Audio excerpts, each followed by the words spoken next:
Hey guys, so I'm going to talk about my rheumatoid arthritis diagnosis story with you today. So first off, let's talk about what rheumatoid arthritis is. So most people just know of osteoarthritis, and that's kind of what you get from wear and tear of the joints, and kind of comes with old age or injuries or something like that. But rheumatoid arthritis is actually an autoimmune disorder where the immune system attacks its own tissue, mainly the lining of the joints, which will result in swelling and erosion of bone. It can also, the inflammation from rheumatoid arthritis will also sometimes affect other organs like the eyes and the skin and the lungs, the heart, and blood vessels. So with me, RA is not hereditary to my knowledge. There's no one else in my family who has it. So I did have a little bit of a hard time telling family about the diagnosis when I received it, because they didn't understand how no one in our family has this, yet I did, so they didn't believe it was a correct diagnosis. However, they just aren't aware that it doesn't just work that way. It can be environmental. It can be set off by a virus, which in my case, my doctors feel that it was set off by a virus. So I'm gonna tell the story of how things led up to the symptoms and diagnosis. So back when I was probably 28, I went on a flight. I was catching a plane to my sister's college graduation, and when I was at the airport waiting for the flight, there was a guy, an older man, who had this horrific cough. And I remember thinking, like, I need to make some distance between me and this guy. I've always had a really weak immune system and just caught every virus I was exposed to. And so I just knew that, like, this was an important weekend and I did not want to be sick for it. But our flight was delayed, so it ended up being really packed in the area we were in, and I couldn't move from sitting close to him. And then when we got on the plane, I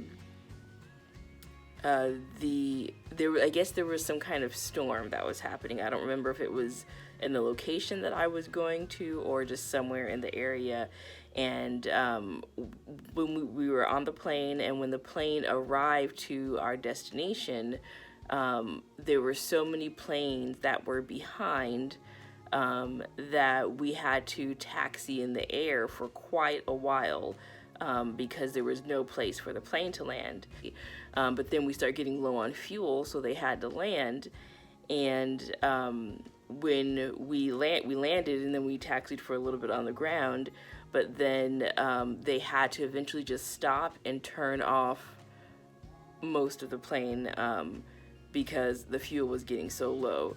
So at some point, after we've already been in that plane for hours, they stop, they turn the lights really low, and they turn off the air. Now, it was already circulating air through that entire flight. I could hear this man coughing.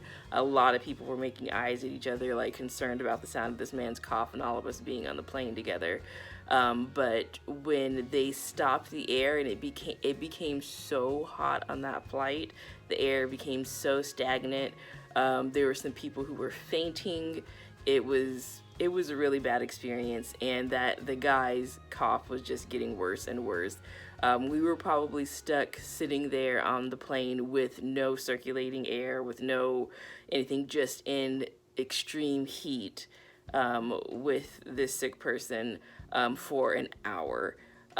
When we finally got off the flight, we were very relieved, but I was really concerned about the exposure I ended up having from this person being sitting next to them for so long at the airport. So I think I don't know if it was 24 or 48 hours from the time of that flight when I was at getting ready for my sister's graduation that this was summertime in Texas, and I don't remember how it all started, but at some point I remember I was laying on a couch and started to feel really sick, and I remember being freezing, and I kept asking, like, I was at my cousin's house and I kept asking if they had a comforter or something I could wrap myself up in because I was so cold. And I remember them being like, it's like 100 and something degrees outside. What do you mean you want a comforter? Like, we're all sweating like crazy in here and you're sitting here shaking and freezing. Like, are you sure you're okay? At the time, I couldn't make sense of it. I didn't realize I must have been feverish to be that cold and in such heat. But I think after being like that for about at least 24 hours, I was getting a little delusional too. I have no idea how high my fever must have been at the time. But I kind of just pushed through the symptoms and, celebrated her graduation. And then I just remember on the flight back feeling so sick. And I remember my friend picked me up from the airport and she was just like, you do not look well. And I remember I figured I must have caught some kind of virus. And I was around a few friends later that day when I arrived from the airport. I remember them giving me hugs and being like, whoa, you are burning up. And I was like, yeah, I think I might be sick, so you might want to keep some distance.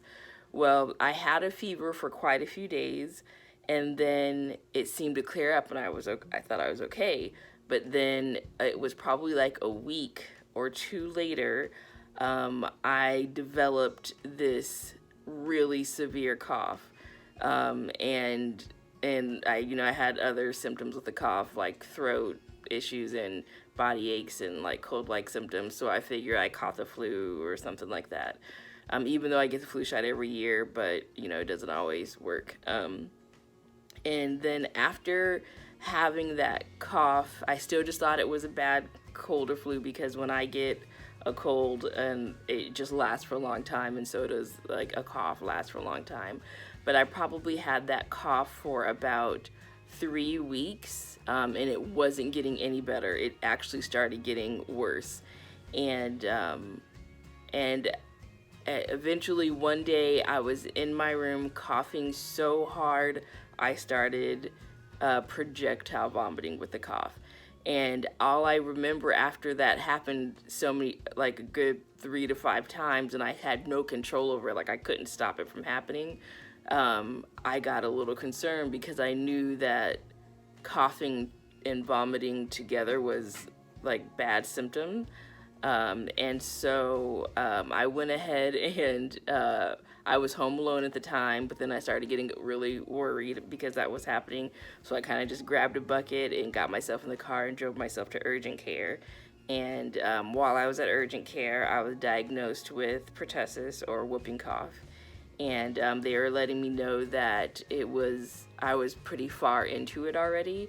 But they went ahead and gave me the antibiotics that they would give for that. But they said, it's probably not going to shorten the length of the virus, because I had already had it for so long before I'm taking the antibiotics. And they said like the minimum length of the virus was 10 weeks. So I probably had it a little over 10 weeks. I had that horrific cough. and I had to miss a lot of work at the time because I worked at a call center, and every time, if I'd say more than 2 or 3 words, I would just start coughing uncontrollably. I was on prescription cough medicine. I was also taking another over-the-counter cough medicine. This is what they were telling me to take in addition to those antibiotics. And it probably, I mean, I can't imagine how bad the cough would have been if I wasn't, taking all that stuff, but it was still too bad to be able to talk on the phone because I would just start coughing till I vomited again. And then, so all of that happened, and then it was probably about 6 months later, where I ended up going through a pretty traumatic life situation at that time. After it happened, I ended up having flu-like symptoms again. And I remember calling out of work, and I talk about this a little bit in my What Fibromyalgia Feels Like to Me video, because I got diagnosed and the symptoms hit both for rheumatoid arthritis and fibromyalgia at the same time, and which is actually not uncommon. They come together a lot. So I started having the flu-like symptoms, and I remember calling out of work with the new flu symptoms. And like I said, this is like 6 months later. But after about 2 to 3 days of just body aches and not getting the cold symptoms and things like that, I realized that there was something else wrong, and another little light went off. And I knew that having the flu-like symptoms without the body aches from the flu-like symptoms without the flu is one of those red flags. So that's when I took myself to the doctor, and they were really concerned about the symptoms, and they did some blood work. And when I got that blood work back, it came back that my RA factor was really high. And so the first thing that they did was they sent me to a rheumatologist. I was very determined. When they first diagnosed me, the rheumatologist they sent me to had like their soonest appointment in 3 months, and I was like, I just looked this up and this sounds really scary, and I'm not waiting 3 months to find out what's going on. So I called a bunch of different places, and through the grace of God, I found someone who could see me in like a week or two, and that ended up being the rheumatologist I kept all the years that I lived in San Diego. And I wouldn't have done as well as I did. I don't know where my life would be if I hadn't found that specific doctor, if God had not led me to that doctor, because she was so on top of it that I would most likely be very, very handicapped by now if she didn't get things so under control. Things definitely weren't perfect. We definitely didn't like eradicate anything, but she stopped it from getting absolutely out of control, which is where it was heading. So when I finally got to my first appointment with this doctor, she did an examination and some more blood work, and she decided that although my RA factor was high at the time, that was pretty much just my diagnosis that I did have rheumatoid arthritis, but she didn't think that's what was causing my symptoms and what I was suffering from at the moment. So she ended up doing, the test that she needed to do, and I was diagnosed at that point with fibromyalgia.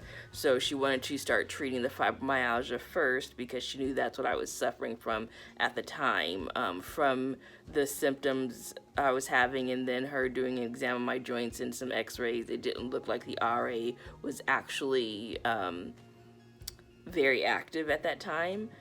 So I didn't have my first rheumatoid arthritis flare until probably almost a year from the diagnosis. It might have been slightly less, but when I look at like the timeline, I think it was about a year. I remember I was just babysitting my nephews, and I had fallen asleep on my brother's couch, and I woke up, and I remember I woke up and I just looked down at my hands, and my fingers were swollen like hot dogs. I'll insert a picture because I took a picture because I wanted to show my doctor when I saw her, because I figured they probably wouldn't look like that when I saw her next.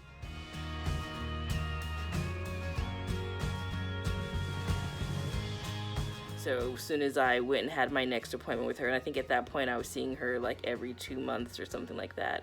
But I called and let them know that I was starting to have some symptoms, and they got me in sooner, and she saw the pictures and she knew that I was starting to have my first RA flare right away.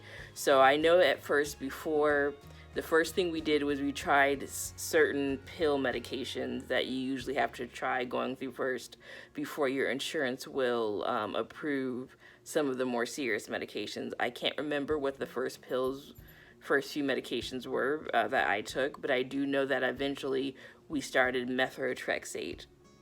And after being on methotrexate for a few months, I wasn't getting any relief. I wasn't getting any help. I wasn't feeling any change. But she said I had to stay on the methotrexate. And the first serious RA medication that I was prescribed, which are the TNF Blockers, which stands for tumor necrosis factor blockers, was called Enbrel. And that is, I think when we started me, I was on the just pre-filled syringes of this medication. And then eventually we did switch to the pen, because let me tell you, when she told me I was going to start on this and we were waiting for the insurance to approve it, I went ahead and looked up the medication, and I looked up on YouTube videos of people, because she told me I was going to have to give myself an injection every week of this medication, and I had never injected myself with anything, and I was really scared and worried about if I was going to be able to do this. And so I watched a lot of YouTube videos, and I listened to a lot of people talk about it, and I was scared because they talked about how painful those injections were. It's not because of the needle wasn't very big. It's because when the medication goes through, it burns like hell fire.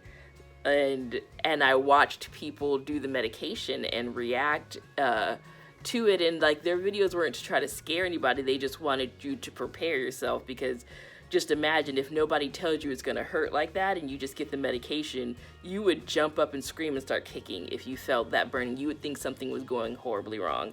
So my very first injection we actually did at my doctor's office. So we did the first one there, and they didn't warn me that it was going to burn, but luckily I already knew it was going to, so I kind of prepared myself and tried my best not to react to it. But I remember my face scrunching up and kind of just like trying to breathe in, and kind of what it feels like is like you reach a point where it hurts almost more than you can actually take it, but as soon as you think you can't take it anymore, the burning lets up. But there's nothing in this world I can compare it to what that feels like, to feel.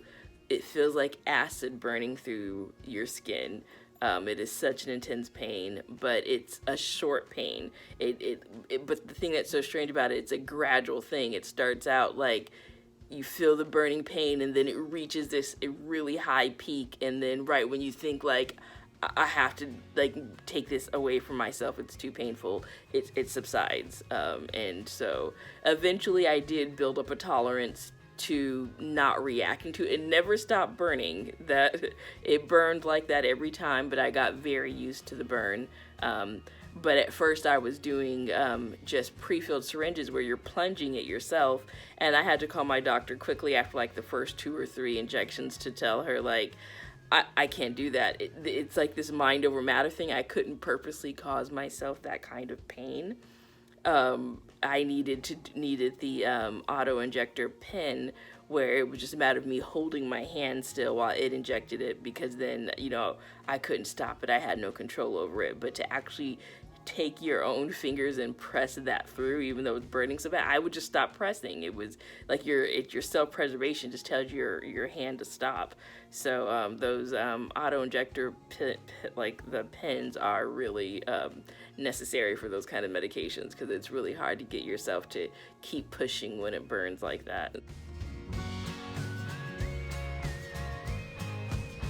So I was on Enbrel for probably 3 or 4 months, and it was probably the second month. By the second month, I started to get the injection site reaction. And I remember I called the company and I told them, and at first it started out as a very small dime or quarter sized, like reddish purple mark. And then, they told me just to take Benadryl with it every time, and then to ice my leg ahead of time and stuff like that. And they said, the injection site reaction is common. It's okay. Just keep an eye on it, and I can eventually mention it to my doctor, but it wasn't something to really worry about. I think maybe when I was talking to them, I played down like how bad it was, because when I did finally go see my doctor, I showed her the injection site reaction, and at that point, I was still giving myself the injection. And although you switch a different leg each time, it would take almost a week and a half for the reaction to start to clear up. So even though I choose another place, my leg started to look really bad. So by the time I saw her and showed her it, she was really upset with me that I let it go on for so long without telling her, and she wanted me to stop the medication immediately. I was having such a severe reaction. If you're squeamish, fast forward through, but I'll go ahead and insert a picture of what the injection site reaction looks like. Yeah.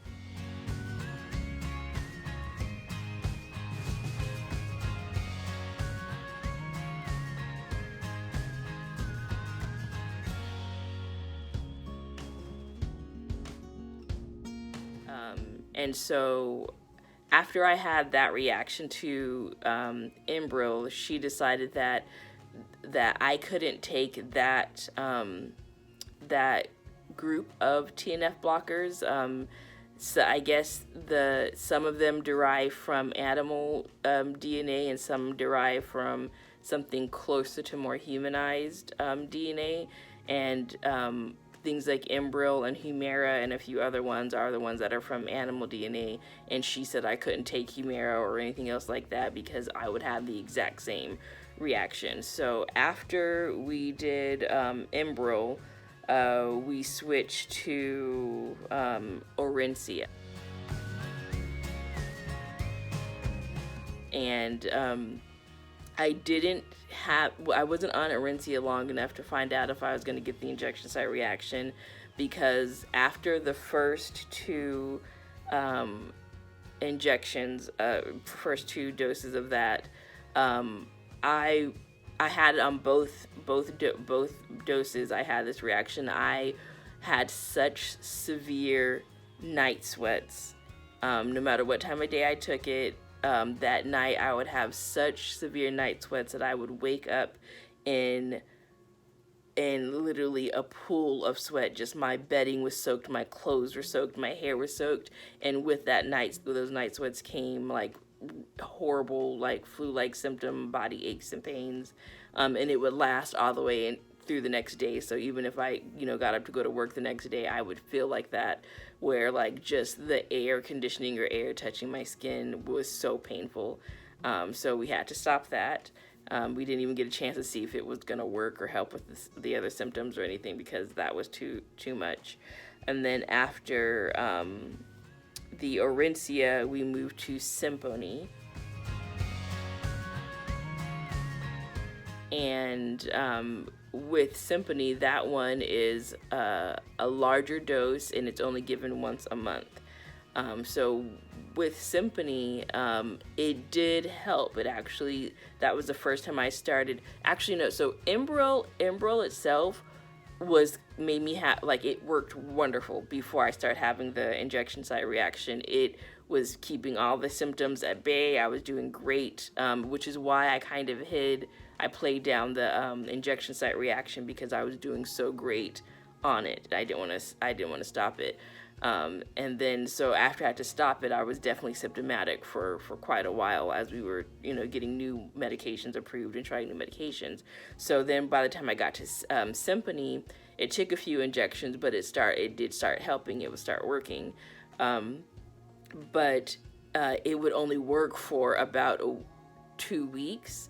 And then it would be as if I had never taken it, and you can only take that medication once a month. So we did a few, and then because I wasn't getting any relief, she decided to try the Symphony Aria, which is the IV infusion version of Symphony. And that also worked, but it lasted about 3 weeks, and you only get that every 6 or 8 weeks. I think it's every 8 weeks you do the infusion. So we did, I think, 2 or 3 infusions, and she was like, I know you think it's working, but it's not working if it's not giving you relief for a long enough time.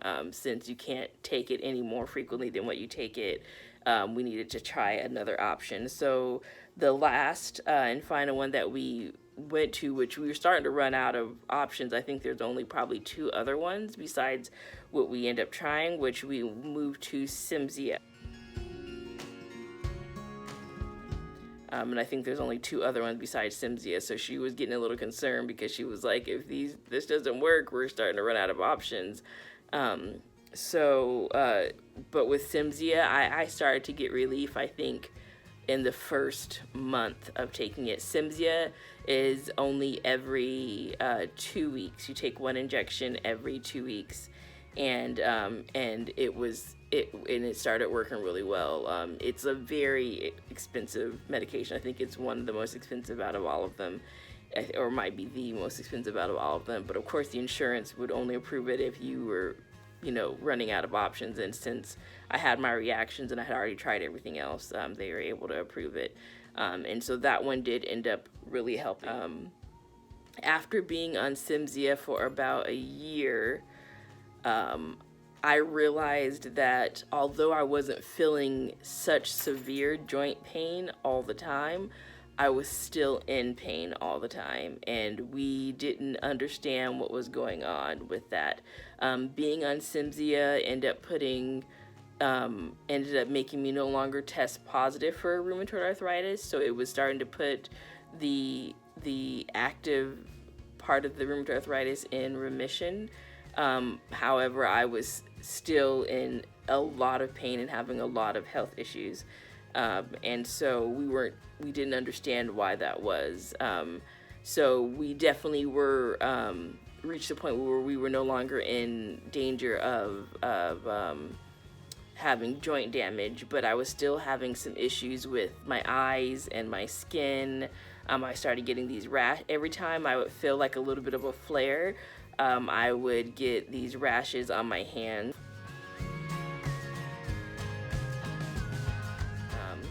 And then I would start having problems with inflammation with my eyes and other things like that. And so she thought that probably the fibromyalgia was just out of control. I was on Lyrica for about 4 years for fibromyalgia, and then I started having really bad side effects. So we had to move me off of that, and then we ended up putting me on Topamax for the fibromyalgia, and that was definitely better than nothing. It helped, but the fibromyalgia was just so severe, and so we were just having a hard time understanding what was causing my symptoms. We didn't know if even though the RA factor was low, if there were just too much damage that was done before we got it as low as it was, or if the rheumatoid or if the fibromyalgia was just going rampant, like if it was just getting really, really bad. Believe it or not, it seemed like the RA was easier to control than the fibromyalgia. There were more serious options for the RA, like medications to help, than there were for fibromyalgia. With fibromyalgia, it was kind of like try a bunch of stuff, make some guesses, don't know if anything's really going to help, kind of thing. And so it reached a point where I ended up dealing with so much pain, so much fatigue, so many viruses I was catching, since I was both on methotrexate and the Cymsia, and you have to take them both for it to work. And then I eventually started getting really bad side effects from methotrexate. Started experiencing a lot of hair loss, a lot of stomach problems from it. And so we eventually did have to start backing off on that. So then the Cymzia wasn't working as well. And I just got to the point where my body just seemed so run down and so broken down that I stopped being able to hold my job. My job did great working with me for so long. I was on FMLA for years. And you know, I worked as hard as I could. I did as much as I could, but it just reached the point where I just couldn't make it to work every day. And when you've used up all of your possible time off, you know, your position can't be held any longer. So when I stopped working, I got the Medicaid that they have for California. And once I got that, I had to try to get approved to start seeing a rheumatologist again through the new insurance. And my primary care that I had at the time wasn't as familiar with the type of Medicaid that I had. So although she was trying, she just couldn't figure out how to get me into a rheumatologist. So I ended up not being able to get my rheumatoid arthritis medication any longer. So, because you have to see your rheumatologist every 3 months and do blood work. Every year, every other year, you have to get chest x-rays to check for tuberculosis. You have to do blood tests for tuberculosis, things like that, to stay on these medications. And when I lost my insurance, it was right at the time where I was needing to redo all those tests and things to stay on it. And then, of course, not getting the blood work every 3 months, you're not able to stay on the medication to make sure your kidney and liver and everything are doing okay. So I had to stop taking the medication, and I have currently been off of all medication that's supposed to help with rheumatoid arthritis for a little over a year now. And then I've been off of the fibromyalgia medication for about 8 or 9 months now. So I've been meaning to make this video for a while, to talk about like my rheumatoid arthritis diagnosis story, but it's been hard to bring myself to do it because I get a little emotional at the fact that I'm not getting any treatment right now. So I'm kind of just suffering the symptoms and suffering like what happens to my body when it's not getting any help with all of this. I might make a future video about talking about like what it's like to, you know, lose your healthcare coverage and kind of have to watch your body start to basically fall apart when you're not getting the help that you need, when it's just not a possibility. So I definitely hope you guys can keep me in your thoughts and prayers, so that I can get some kind of healthcare coverage where I'm living now, so I can start getting help and trying to get some kind of I wouldn't even say normal life, just some kind of life back in order.